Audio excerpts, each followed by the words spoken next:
La police somalienne termine une formation de 5 jours sur le thème des droits de l'homme. Les Nations Unies dirigent les efforts pour reconstruire les forces de police du pays. Les officiers, qu'ils soient de sexe féminin ou de sexe masculin, bénéficient de cette formation conduite par des formateurs policiers de l'ONU. La formation se tient actuellement pour les forces de police somaliennes. Les Nations Unies forment nos officiers sur les questions relatives aux violences contre les femmes. Après la formation, des officiers femmes sont affectés dans chacune de nos stations de police pour prendre en charge les cas liés aux femmes. Il y a les forces destinées à faire respecter la loi et à maintenir l'ordre, pas seulement dans la capitale, mais dans des zones libérées du joug du groupe militant Al-Shabaab, affilié à Al-Qaïda.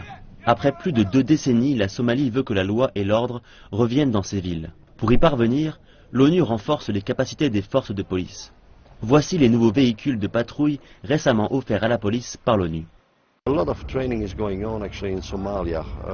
Il y a beaucoup de formations en cours en Somalie. Il y en a au nord et au sud. C'est un très bon signe qui montre que le pays est en train de se rassembler pour que la police existe à nouveau.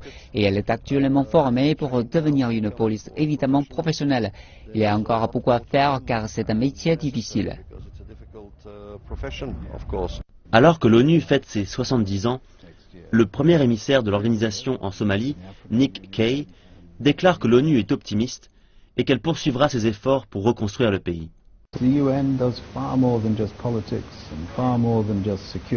L'ONU fait plus que de la politique et de la sécurité.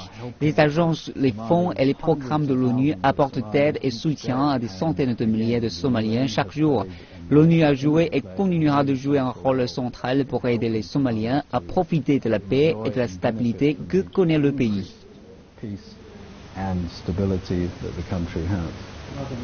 Les Nations Unies ont aussi payé cher leur présence en Somalie.